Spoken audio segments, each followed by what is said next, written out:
Allez, salut les amis, c'est parti pour la matinale du samedi. Il est 11h10. On commence directement par Bitcoin sur le daily, toujours dans une structure swing baissière, structure interne toujours haussière. Alors, l'order flow, d'abord, je cache ceci. Hop.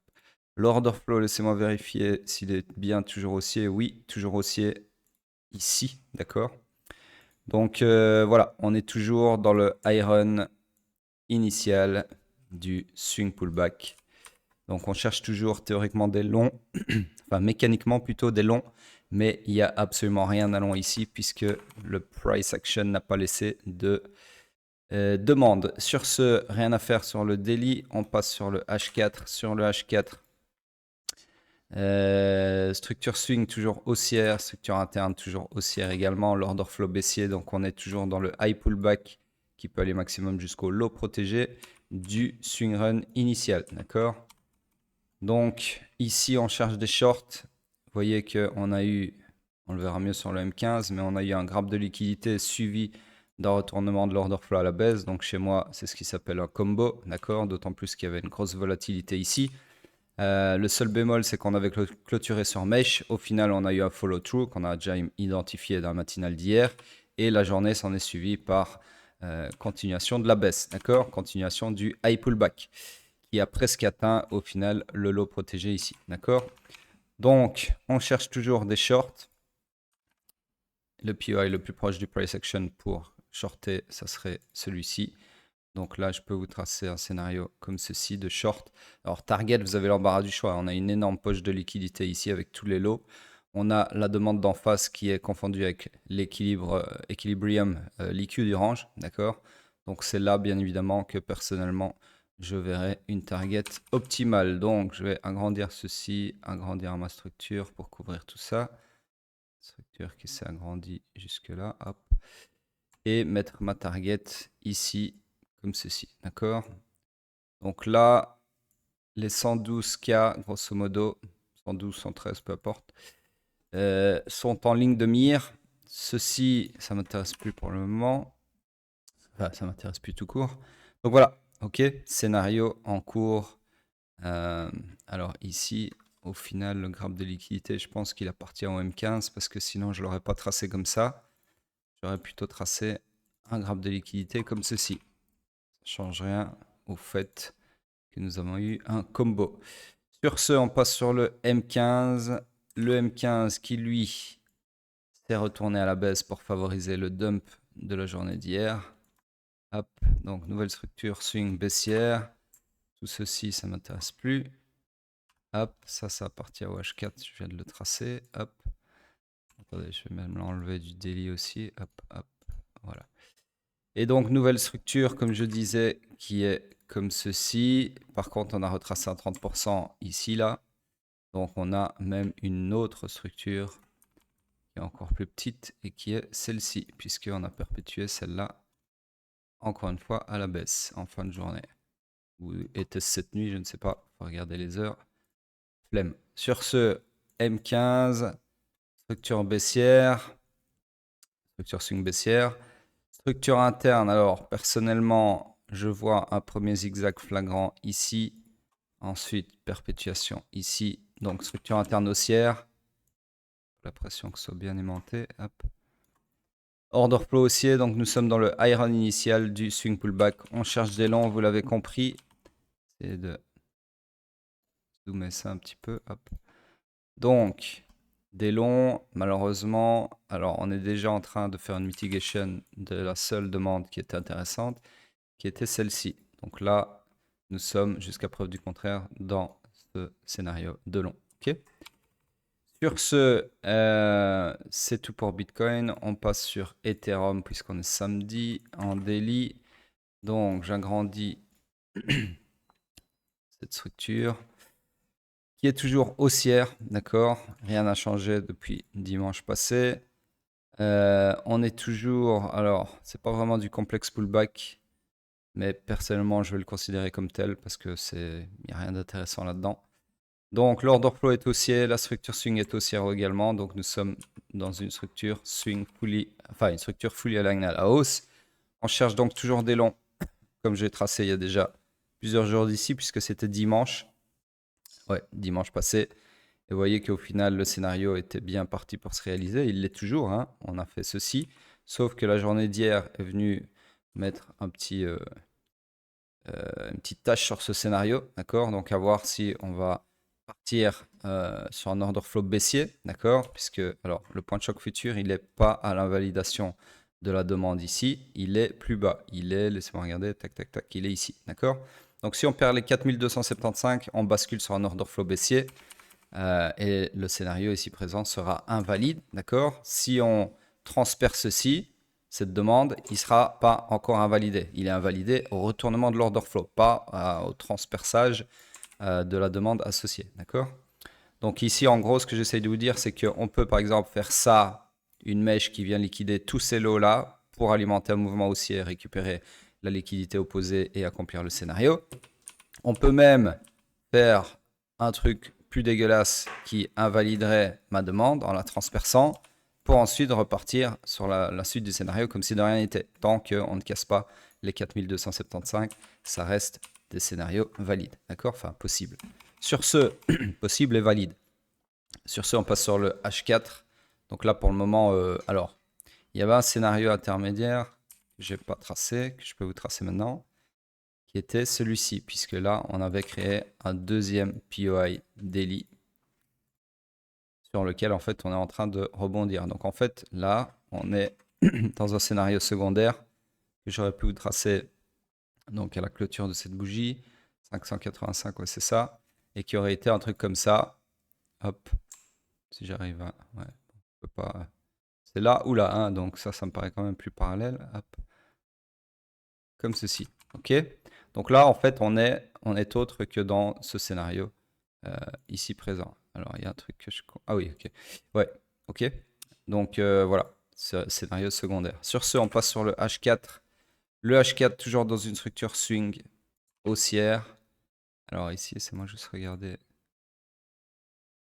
Ouais, on n'avait pas retracé à 30% ici, donc en fait, ma structure, elle s'est agrandie, comme ceci. Donc la structure était mal tracée, mais ça ne change pas grand-chose.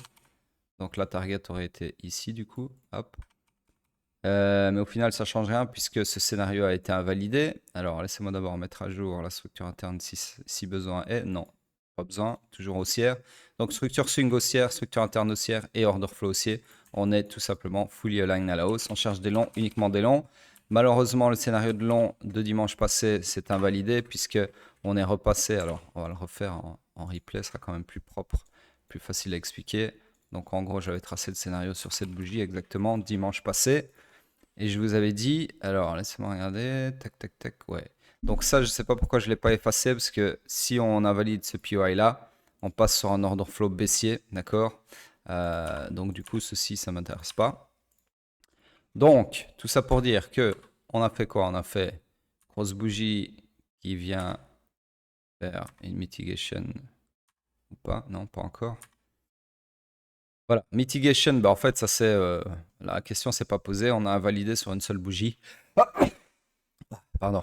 On a invalidé sur une seule bougie ce scénario, donc en rebasculant sur un order flow baissier et en transperçant la demande. Du coup, ici, je vais juste récupérer ça. On est sur un order flow baissier. On cherche donc des shorts puisqu'on est dans le high pullback.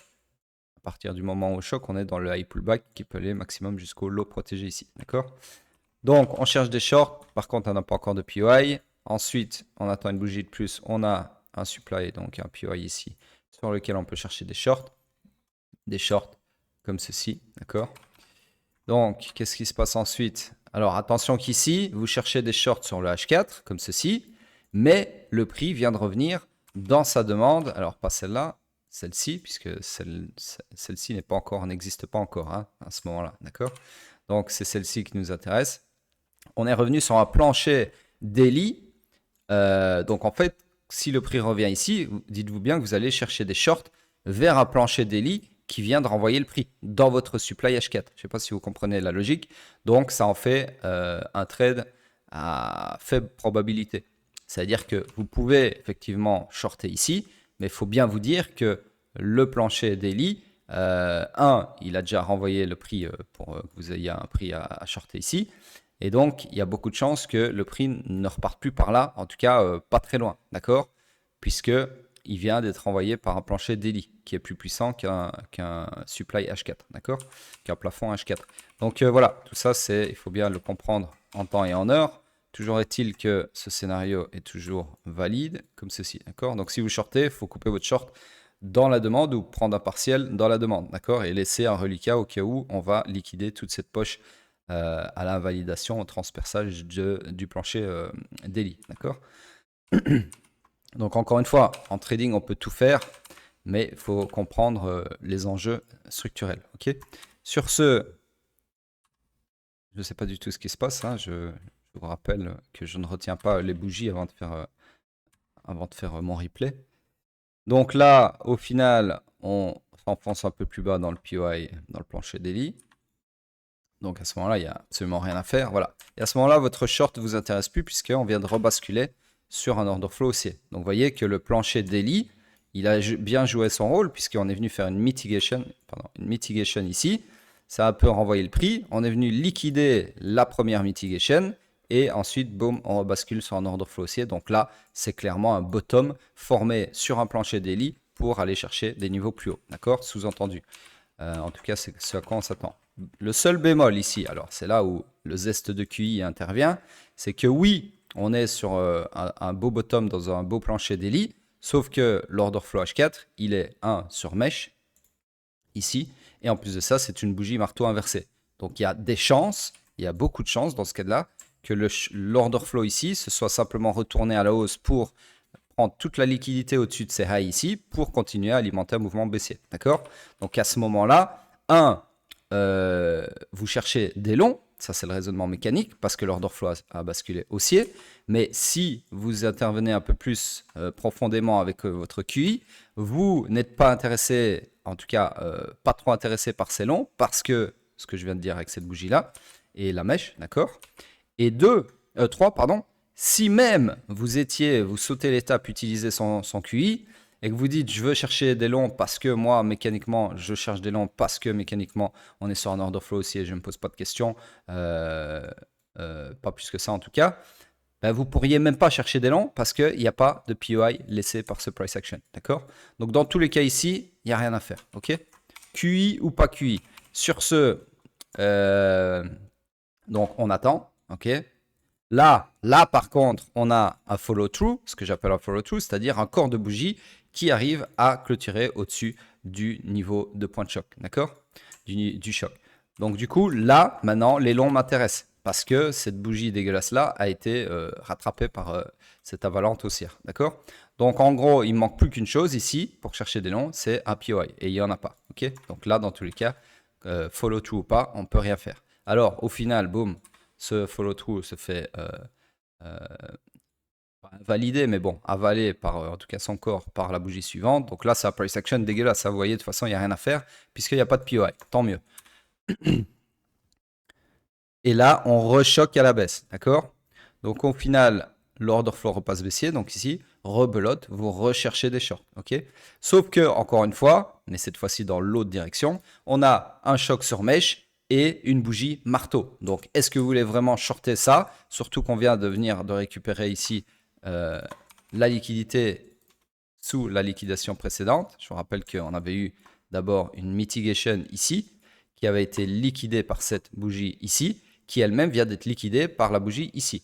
Donc là, il y a beaucoup de chances que ce choc, cet order flow baissier, que l'order flow baissier se soit retourné à la baisse juste pour favoriser un grab du lot ici pour ensuite alimenter le vrai mouvement haussier. D'accord? Donc dans tous les cas ici, il n'y a pas eu lieu d'être piégé, il n'y a pas eu de perte possible puisqu'il n'y a pas eu de POI ni quand on était haussier sur l'order flow ici, ni quand on était baissier ici. D'accord? Donc dans tous les cas, même si vous suivez l'order flow, il n'y avait pas de trade à prendre. Si vous suivez l'order flow en mode caca pipi. Et au final, comme par hasard, c'est bel et bien ce que je suspectais. Et encore une fois, j'insiste, hein, tout ça, c'est du freestyle. Hein. J'ai absolument pas retenu. Moi, je suis arrivé, j'ai coupé. Aucune idée de ceci. D'accord? Je le dis vraiment honnêtement. Je ne retiens pas le price action quand je fais du replay. Sinon, ça n'a aucun intérêt. Ok? Je vous fais les raisonnements comme je me les fais avec le marché en temps réel tous les jours. C'est une habitude en fait. C'est pas que pour moi c'est un exercice de fou là ce que je vous fais. C'est naturel, c'est une seconde nature. Je vous rappelle que ça fait 8 ans que je fais ça. C'est voilà. Alors oui, quand on est débutant, ça peut paraître incroyable et du coup on se dit ouais mais il a retenu le price action, il a fait un petit pré-matinal tout seul, il s'est fait le replay tout seul et maintenant il nous fait le mec qui comprend le price action en temps réel. Non, je comprends le price action en temps réel, d'accord? Alors oui, comme tout le monde, je peux me tromper, hein, je ne suis pas Dieu, mais voilà, avec l'expérience, forcément, en termes de market structure, j'ai beaucoup d'expérience. Sur ce, du coup, on rebascule sur un order flow haussier et ça confirme ce que je suspectais, c'est-à-dire ce choc baissier qu'on avait précédemment était juste là pour favoriser un grab de liquidité pour ensuite se retourner à la hausse comme si de rien n'était pour alimenter un mouvement haussier. Mouvement haussier qui nous ramène où? Dans le supply qu'on voulait shorter, je vous rappelle. Mais est-ce que ça a intérêt maintenant? Est-ce que c'est quelque chose qui même doit me traverser l'esprit? Non, parce que ceci, ça m'intéresse plus, vu qu'on est sur un order flow haussier. D'accord? Donc ça, en fait, j'aurais dû l'effacer depuis un bon moment. Depuis le moment, en fait, où on a eu le premier choc, quelque part ici, je sais même plus. Donc du coup, pour le moment, je cherche des longs, parce que là, j'ai vraiment un beau combo, même un double combo, j'ai envie de dire, puisqu'on a double grab de liquidité suivi d'un très beau momentum haussier qui conduit sur un order flow haussier, d'accord? Donc V-shape comme ceci, ok? Donc là, j'ai clairement le bottom que je pensais avoir ici, bah là, j'ai encore un plus beau bottom, d'accord? Et entre-temps, j'ai pas pu me faire avoir sur le premier bottom en longuant trop prématurément parce qu'il n'y avait pas de POI. Vous voyez comme c'est bien fait? Donc ici, ce bottom-là, j'étais forcé de l'attendre en espérant que ce soit le bon, d'accord? Donc, pour le moment, j'ai un bottom qui se dessine, mais j'ai toujours pas de zone d'intervention puisque je n'ai toujours pas de POI H4 à ce moment-là, d'accord? Donc, j'attends une bougie de plus et là, j'ai enfin le Saint Graal. Ah, pardon. Putain, 2 éternuements en une matinale, c'est du jamais vu.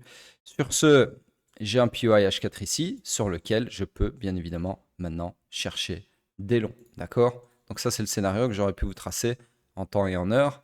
Target, bah, accomplissement de la destinée, hein, on va pas se gêner. Et du coup, on va voir ce que ça donne. Donc, je pense qu'on revient dedans. J'ai bien l'impression. Donc là, il se passe absolument rien. Voilà, ensuite on décroche à la baisse. On revient dans ma demande et là vous pouvez descendre sur les low time frame pour chercher un setup de long. D'accord?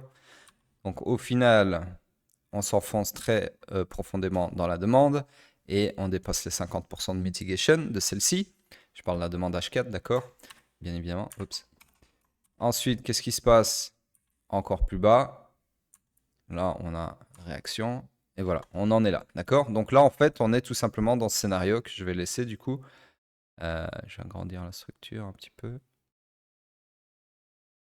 Comme ceci, scénario, target, comme ceci. Voilà. Donc voilà, on est là-dedans, les amis, jusqu'à preuve du contraire. Donc c'est soit le plancher H4 tient, je vous rappelle qu'il a imbriqué dans 2 planchers daily, ou soit on défonce tout, d'accord? En tout cas, voilà, ça c'était clairement un beau bottom. Maintenant, est-ce qu'il va tenir? Est-ce qu'on va avoir ça? Aucune idée, ok? Il est tout à fait possible qu'on ait un très beau bottom techniquement parlant dans un double plancher, enfin, ouais, un double plancher daily, et qu'au final, on ait quand même ceci. Parce que là, je vous rappelle que, grosse liquidité de fou, ok? Là aussi, hein, bien évidemment, mais c'est encore une fois pour ça que je dis que la liquidité, on ne peut pas se baser dessus uniquement, parce qu'il y a des traders qui chassent les poches de liquidité, mais bonne chance pour savoir laquelle le market maker a en tête.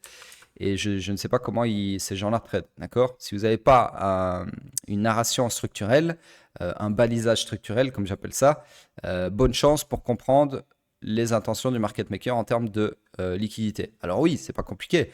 Le trading, c'est pas compliqué. C'est comprendre une chose, c'est que le market maker, son but dans la vie, c'est la liquidité, d'accord? Donc, le market maker cherche la liquidité. Et donc, si vous vous intéressez à la liquidité, forcément, vous savez où le market maker va. Le seul problème de cette équation simpliste, c'est que vous ne savez pas quand il y va, ok?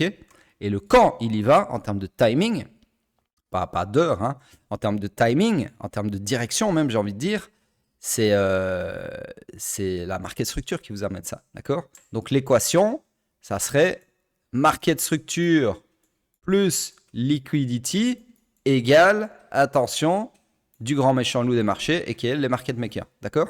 C'est ça le trading. Ok? Et encore, là, il y a des concepts, des sous-concepts qui sont enseignés dans le mentorat, bien évidemment, qui vous facilitent encore plus l'équation, qui sont requis pour avoir une lecture incroyable du marché. D'accord? Sur ce, bah, c'est tout, du coup. Sur le H4, on est là. Ok. Je crois que c'est encore du gros alpha que je vous ai lâché là. Sur ce, on passe sur le, pas le M15, on le fait pas sur Ethereum. On passe sur quoi là? Sur Hype en daily. Hop. Vous voyez sur le H4 comment je cherche pas à savoir où le prix va. Je regarde ce que le prix fait et je réagis en conséquence. D'accord? J'établis des scénarios en fonction de ce que le market, la market structure, oui, me montre. D'accord?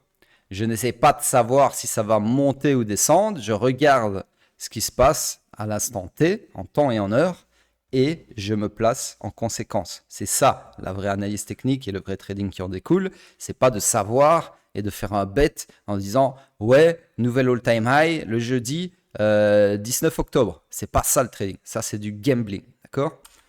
C'est avoir cette manie de vouloir prédire où le marché va aller et qu'est-ce qu'il va faire et à quelle heure et machin.